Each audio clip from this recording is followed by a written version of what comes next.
الحمد لله والصلاة والسلام على رسول الله. اعوذ بالله من الشیطان الرجیم. بسم اللہ الرحمن الرحیم. فاستبقوا الخیرات. اللہ تعالیٰ کا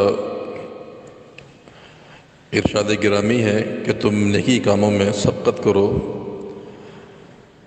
آپ کو معلوم ہے کہ رمضان کے مہینے کی آمد ہے اور ہم سب کو اس ماہ کا شدت سے انتظار ہے. اور دین اسلام کی یہ برکت ہے کہ اگر نیکی کا انتظار کیا جائے تو یہ انتظار کرنا بھی نیکی ہوتا ہے. جیسا کہ صحیح بخاری میں رسول اللہ صلی اللہ علیہ وسلم کا فرمان ہے کہ 3 قسم کے اعمال ایسے ہیں، 3 نیکیاں ایسی ہیں کہ جن سے انسان کے گناہ مٹتے ہیں اور انسان کے درجات بلند ہوتے ہیں. ان میں سے ایک نیکی اور ایک عمل فرمایا کہ انتظار الصلاۃ بعد الصلاۃ، نماز کے بعد دوسری نماز کا انتظار کرنا. تو گویا کہ دین اسلام میں نیک عمل کا انتظار کرنا یہ بھی نیکی ہے. تو ہم سب کو اس ماہ رمضان کا انتظار ہے. یہ ماہ رمضان ایک ایسا مہینہ ہے جو خیر و برکت کا مہینہ ہے، اور یہ سال میں ایک ہی دفعہ ہمارے پاس آتا ہے. اس کی بڑی ہی خصوصیات اور امتیازات ہیں. رسول اللہ صلی اللہ علیہ وسلم صحابہ کرام کو اس کی بشارت دیا کرتے تھے اور ترغیب دیا کرتے تھے کہ اس ماہ مبارک کے روزے اور قیام کا اہتمام کیا جائے. رسول اللہ صلی اللہ علیہ وسلم کا فرمان ہے کہ جب رمضان کا مہینہ شروع ہوتا ہے تو فتحت ابواب الرحمہ، رحمت کے دروازے کھول دیے جاتے ہیں اور جہنم کے دروازے بند کر دیے جاتے ہیں اور سرکش قسم کے شیاطین کو جگڑ دیا جاتا ہے. تو لہذا میں ایک قسم کی خوشی ہونی چاہیے اور اس کا استقبال کرنا چاہیے. جیسے ہمارے ہاں کسی مہمان کا آنا ہو تو ہم کس طرح گھر کی بناوٹ سجاوٹ کرتے ہیں، صاف کرتے ہیں، خود بھی صاف ہوتے ہیں کہ ہمارے گھر میں کسی مہمان نے آنا ہے. تو اسی قسم کی خوشی اور راحت اور سکون انسان کو رمضان کے مہینے کی آمد پر بھی ہونی چاہیے. اب سوال یہ ہے کہ اس کا استقبال کیسے کیا جائے، اس کی تیاری کیسے کی جائے. دیکھیں، اس کی تیاری یا اس کا استقبال پھولوں کے ساتھ نہیں ہوتا، اور نہ ہی ملی نغمے یا ترانے پڑھ کر نہیں ہوتا، اور نہ ہی کسی قسم کا کھیل کود کر کے، اور نہ ہی کسی قسم کی دعوت یا کھانے پینے یا مشروبات کی محفل لگائی جائے. اس انداز سے اس کا استقبال نہیں ہوتا. رمضان کے استقبال یا تیاری کے لیے پہلی چیز یہ ہے کہ انسان اپنے آپ کو تیار کرے اللہ تعالیٰ کی اطاعت کے لیے اور ہر قسم کے گناہ سے توبہ کے لیے تیاری کرے. انسان یہ سوچے کہ اللہ تعالیٰ نے مجھے فرصت کے لمحات دیے ہیں کہ میں نے آج تک جتنے گناہ کیے ہیں تو اللہ کی بارگاہ میں توبہ اور استغفار کر لوں. تو گوئے کہ رمضان کی تیاری استقبال کیا ہے کہ انسان توبۃ النصوحہ، سچی توبہ کر لے. کیونکہ ہم میں سے ہر انسان گنہگار ہے. جیسا کہ رسول اللہ صلی اللہ علیہ وسلم کا فرمان ہے کل بنی آدم، فرمایا کہ ابن آدم کا ہر بیٹا خطا کار ہے، لیکن بہترین خطا کار وہ ہے جو گناہ کرنے کے بعد توبہ کر لے. تو توبہ کا معاملہ مؤخر نہیں کرنا چاہیے. تو رمضان کا استقبال یہ ہے کہ ہم بھرپور تیاری کریں، استقبال کریں کہ ہم نے گناہوں کی اس میں معافی مانگنی ہے. نمبر 2، انسان کو اپنے دلوں کو، اپنے نفسوں کو اس بات پر آمادہ کرنا ہے کہ رمضان کے مہینے کو پانے کے بعد اپنے تمام قسم گناہوں کو بخشوانا ہے. اگر ہم نے ایسا نہ کیا، اپنے دلوں کو، اپنے نفسوں کو اس بات پر نہ ابھارا، تو پھر یاد رہے رسول اللہ صلی اللہ علیہ وسلم کا فرمان ہے کہ راغم انف رجل، وہ انسان خاک آلودہ ہو جائے، تباہ برباد ہو جائے جس نے رمضان کے مہینے کو پایا لیکن اپنے گناہوں کو بخشوا نہ سکا. نمبر 3، اس کا استقبال یہ تیاری کے لیے یہ ہے کہ انسان رمضان کے اندر جتنی بھی عبادات ہیں، اللہ کی اطاعت ہے، ان کاموں کے لیے اللہ سے مدد طلب کرے کہ اللہ تعالی ہمیں توفیق دے، اللہ تعالی ہمیں ہماری مدد فرمائے کہ ہم رمضان کے روزے رکھ سکیں، قیام کر سکیں، صدقہ خیرات کر سکیں، قرآن پڑھ سکیں. کیونکہ اللہ تعالیٰ کی توفیق کے بغیر انسان کوئی بھی نیک عمل نہیں کر سکتا.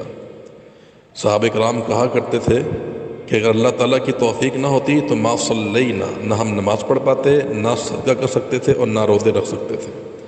اور یہی مطلب لا حول ولا قوت الا باللہ کا بھی۔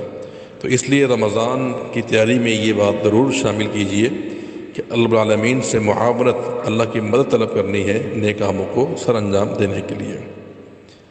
اور نمبر 4، انسان کو اپنے نفس کا محاسبہ کرنا چاہیے، اپنے دلوں کی صفائی کرے۔ ویسے تو انسان کو پوری زندگی اپنے دلوں کو ہر قسم کی گندگی سے پاک رکھنا چاہیے، دل میں کینہ، بغض، حسد، عداوت، کسی مسلمان کے لیے کوئی نفرت کا جذبہ نہیں ہونا چاہیے، لیکن خصوصاً ماہ رمضان کی آمد سے پہلے انسان کو اپنے دلوں کو قدورتوں سے، کینے سے، بغض سے بالکل صاف کرنا چاہیے، کیونکہ رسول اللہ صلی اللہ علیہ وسلم کا فرمان ہے کہ رمضان کا مہینہ صبر کا مہینہ ہے، اس میں صبر اختیار کیا جائے۔ اور یہ جو روزے ہوتے ہیں یہ انسان کے دلوں کی صفائی کا سبب بنتے ہیں۔ رسول اللہ صلی اللہ علیہ وسلم کا فرمان ہے کہ ہر مہینے کے 3 روزے، یعنی ایام 20، 13، 14، 15 قمری مہینے کی تاریخوں کے جو روزے ہیں یہ انسان کے دلوں سے قدورتیں، کینے اور بغض ختم کر دیتے ہیں۔ تو ہم نے تیاری کرنی ہے رمضان سے پہلے کہ دل میں کسی بھی مسلمان کے لیے کوئی بھی حسد، بغض، عداوت کا جذبہ نہیں ہونا چاہیے۔ آپ کا فرمان بھی ہے کہ لا تحاسدوا، تمہیں آپس میں حسد نہیں کرنا چاہیے، کونوا عباد اللہ اخوانا، تمہیں بھائی بھائی بن کر رہنا چاہیے۔ اور اس کے ساتھ ساتھ ماہ رمضان کی تیاری کے اندر یہ بھی ہے کہ جن احباب کے، جن خواتین کے روزے رہ چکے ہیں کسی وجہ سے بھی، سفر کی وجہ سے، بیماری کی وجہ سے یا کسی اور وجہ سے روزے رہ چکے ہوں، ان روزوں کی قضا بھی دینی چاہیے۔ اور اس کے ساتھ ساتھ یہ ہے کہ رمضان کے مسائل سیکھنے چاہیے، دورہ قرآن کہیں اور رہا ہو اس میں شرکت اختیار کی جائے۔ اور رمضان کی تیاری میں یہ بھی ہے کہ ہمیں اپنے نظام الاوقات کو مرتب کرنا چاہیے۔ بہت سے لوگ ہوتے ہیں رمضان کے اندر اپنے ٹائم کو ضائع کرتے ہیں، برباد کرتے ہیں کھیل کود کے اندر، تو لہذا رمضان سے پہلے اپنے جو اوقات ہیں ان کو مرتب کیے جائے کہ میں نے صبح کے ٹائم کیا کرنا ہے، دوپہر میں کیا کرنا ہے، شام میں کیا کرنا ہے، پورا ایک جو شیڈول بنا لیا جائے تاکہ رمضان کی جو مقدس گھڑیاں ہمیں حاصل ہونے والی ہیں ان کو ہم ضائع یا برباد نہ کر دیں۔ رمضان کی تیاری میں یہ بھی ہے کہ ہم اپنے آپ کو ٹی وی سے، انٹرنیٹ سے اور جتنے بھی سوشل میڈیا اس سے دور رکھیں، اس کا استعمال کم سے کم کیا جائے، بلکہ اس کو رمضان میں چھوڑ دیا جائے۔